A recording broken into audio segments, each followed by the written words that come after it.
जहां कश्मीर में पीएम मोदी का सबसे बड़ा एक्शन, तो वहीं दूसरी तरफ आखिरकार नेपाल को बिजली क्यों काटी भारत ने। कश्मीर में जो किसी नेता ने नहीं किया है वो अब पीएम मोदी करने जा रहे हैं और इससे एक बड़ी राजनीतिक हलचल मची हुई है। जानेंगे क्या है मामला, इसके अलावे बहुत कुछ। आइए जानते हैं इन खबरों को विस्तार से। वैसे तो केपी शर्मा ओली के समय नेपाल और भारत के रिश्ते लगातार खराब हो रहे थे, क्योंकि केपी शर्मा ओली चीन के बहकावे में उसी दिशा में काम कर रहे थे जो दोनों देशों के रिश्ते को बिगाड़े, जैसे कि सीमा पर लगते भारतीय क्षेत्र को भी अपना बताना। और केपी शर्मा ओली सिर्फ इतने दूर तक नहीं टिके थे, बल्कि उन्होंने तो चीन से बात भी कर ली थी कि चीन और भारत के साथ चीन, भारत, नेपाल मिलकर बात करेंगे। मतलब मध्यस्थ के रूप में केपी शर्मा ओली चीन को लाना चाहते थे भारत और नेपाल के विवाद के बीच। पर जो नए पीएम आए, शेर बहादुर देउबा, जिन्हें प्रो इंडिया कहा जाता है, उनके आने के बाद बहुत सारी चीजें बदल गई। यहाँ तक कि कई चीनी कंपनियों पर शेर बहादुर देउबा ने लगा दिया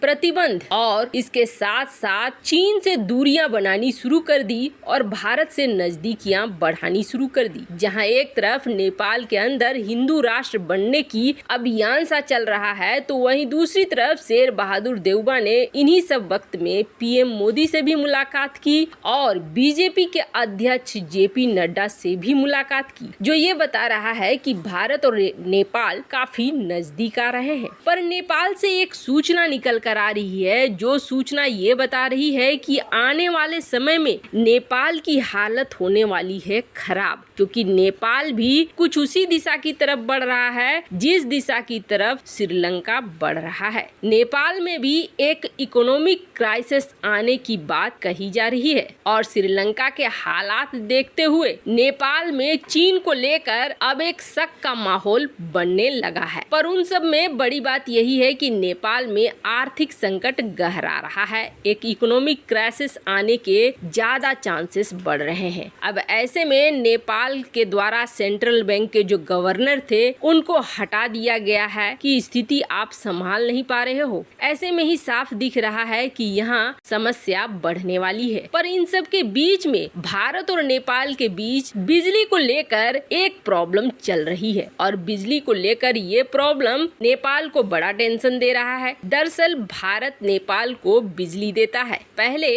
चीन की तरफ बढ़ रहा था नेपाल, पर चीन के डबल स्टैंडर्ड को देखकर उसने भारत से शुरू की बिजली लेना। अब प्रॉब्लम ये आ रही है कि दिन के वक्त तो भारत दे रहा है बिजली, लेकिन रात के वक्त भारत बिजली नहीं दे पा रहा है। जहां मात्र 850 मेगावाट दे पा रहा है, तो जरूरत है नेपाल की करीब 1700 मेगावाट की, जो बहुत ज्यादा है। पर भारत ऐसा क्यों कर रहा है जब नेपाल संबंधों को सुधारना चाह रहा है? तो आपको बता दें, भारत ऐसा कोई बदले की कार्रवाई से नहीं कर रहा है। भारत ऐसा इसलिए कर रहा है क्योंकि कोयले का आयात अभी बहुत कम हो पा रहा है। कोयले का संकट बरकरार है। इस कोयले की संकट की वजह से ही सबसे ज्यादा प्रॉब्लम आ रही है। भारत में भी कई जगहों पर ऐसी उम्मीद जताई जा रही है कि ब्लैकआउट हो सकता है और रूस यूक्रेन का युद्ध चल रहा है। इसकी वजह से एनर्जी स्रोत किसी भी देश तक पहुंचने में बहुत मुश्किल हो रहे हैं। यही वजह है कि भारत अभी नेपाल को नहीं दे पा रहा है, इसलिए रात को बिजली गुल हो जा रही है। हालांकि इसका खामियाजा नेपाल को भुगतना पड़ रहा है। नेपाल डबल कीमत देने को भी तैयार है, लेकिन भारत के पास इस वक्त अपनी जरूरतों को भी पूरा करना है, इसलिए भारत उसी प्लान के तहत काम कर रहा है जिससे कि उसे अपनी भी हानि न हो और नेपाल को भी कुछ दे सके। खैर, अभी रात के समय नेपाल की अधिकतर फैक्ट्रियां बंद हो जा रही हैं इस बिजली आपूर्ति के अभाव में। आशा किया जा रहा है कि दोनों देशों के बीच जो ये समस्या है जल्द ही सुलझा ली जाएंगी। पर इन सब के बीच पीएम मोदी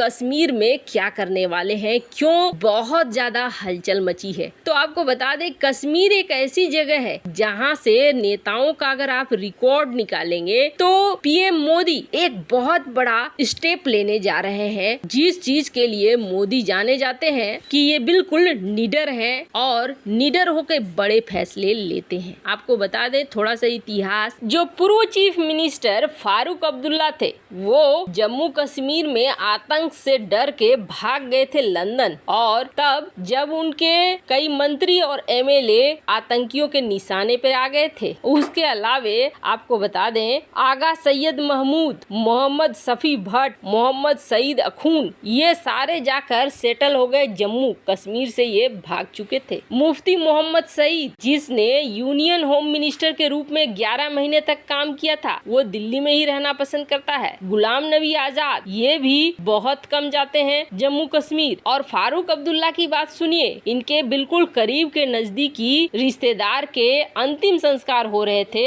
और उसमें भी ये नहीं पहुंचे थे। क्यों नहीं पहुंचे थे? क्योंकि वो रिश्तेदार किसी आतंकी का शिकार बन गया था। लेकिन पीएम मोदी वो शख्स है जिन्होंने जब मुरली मनोहर जोशी के साथ मिलकर लाल चौक पे झंडा फहराया था, तब से मोदी बराबर कश्मीर भ्रमण करते हैं। कहा जाता है कि उस समय तो मोदी ने वहां के 11 जिलों की सैर की थी, जो 11 जिले माने जाते हैं बड़े ही आतंकियों के गढ़। और जब से पीएम मोदी बने हैं पीएम, तब से ये देखा गया है कि ज्यादातर दिवाली वो ऐसे ही एरिया में, ऐसी ही जगहों पर मनाते हैं, जम्मू कश्मीर के आसपास, जम्मू कश्मीर से लगते बॉर्डर पर वगैरह में। चाहे वो 2014 हो, 15 हो, 16 हो, 17 हो, 18 हो, 19 हो, 20 हो या 21 हो। 2015 में तो पीएम मोदी 3 बार पहुंच चुके थे जम्मू कश्मीर। 2019 के बाद पीएम मोदी 2 बार ही गए हैं, एक 2019 27 अक्टूबर और दूसरा 4 नवंबर को। पर अब एक बार फिर पीएम मोदी पहुंच रहे हैं जम्मू कश्मीर। और आपको बता दें, इस मीटिंग की खासियत ये है कि यूएई का एक खास डेलीगेट भी कश्मीर पहुंच रहा है और ये पीएम मोदी से संडे और ये पीएम मोदी से